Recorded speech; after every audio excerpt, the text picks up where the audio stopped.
Hi, I'm Ryan Sharkey. I'm one of the owners here at Water's End Brewery. To my left is Jeremy Hunt, our head brewer, and to the left of him is Zachary Moat, another one of our owners and our president. And together we're the brew team here at Water's End Brewery. We wanted to welcome you to come have a beer tasting with us. Hopefully you've got your Thanksgiving bottle bundle in front of you, and you can take a look at these beers that we're tasting along with us. So I'm going to look at the Doppelbock. Doppelbock was actually the first lager we've ever made as a brewery, so we're pretty excited about it. Features a lot of sweetness in its malt backbone. You'll find that from the German malts, the Vienna and the Munich malts, along with some caramel malt to give a little bit more sweetness. Along with that, you get a little bit of balance from some subtle floral notes from the hops, and those are Saaz hops from Germany as well. So we really went for the German feel on this beer. Now we want to pair this with Thanksgiving, that's what we're here for. And this one really goes with a lot of different sides. But the ones that we'll look at, really there's two ways to do your food pairings. Whether you do complex or complementary flavors or contrasting flavors. If you want to go complementary on this beer, a good example, one of my favorites is sweet potatoes, or we call them yams. A lot of times you'll see yams with some marshmallows on top, and it's got that nice caramelization to it. It's a good sweet side dish. And that really is going to pair well with those sweet backbone malt on this beer. You want to go contrasting. Another of the favorites for everyone there is the cranberry sauce.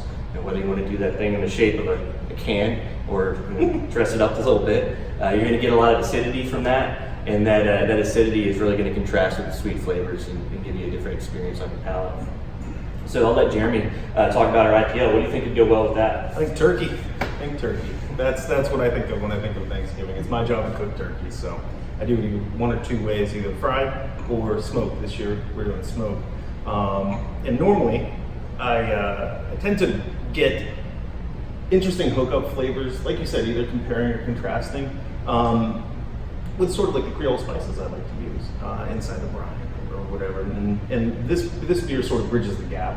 It's our second lager, oddly enough, and it bridges the gap in between like a really nice New England style IPA and a nice traditional lager. So again, with the malt flavors, you have very, very uniquely American stuff, but we also have some German stuff there. So it's bridging the gap there in between. I look for those hops, the herbal kind of quality of the hops and the citrus quality of the hops to sort of make those interesting notes that I'm brine with the bird that sort of pop. So yeah, cheers. Enjoy Thanksgiving, and it's nice to have you all here with us. Well, the meal's not over until you've got dessert. So with dessert this year, I'm pairing our American brown ale. The chocolate and caramel malts in this beer really add a full body and a full flavor that I'm excited to pair with pumpkin pie. Of course, you can't have Thanksgiving on pumpkin pie. And that would be a complementary flavor to the brown ale. And then contrasting it, really any sort of fruit pie, a little bit of tartness will hook up with the brown ale very nicely, where the brown ale really enhances the crust of the pie, and then you get the tart and sweet fruit flavor from the filling. And that of course is my favorite part of Thanksgiving. Right on. Thanks for joining us for our tasting, and we hope you enjoy the beer as much as we do. And happy Thanksgiving. Happy Thanksgiving. Cheers, fellas. Cheers. Lunch.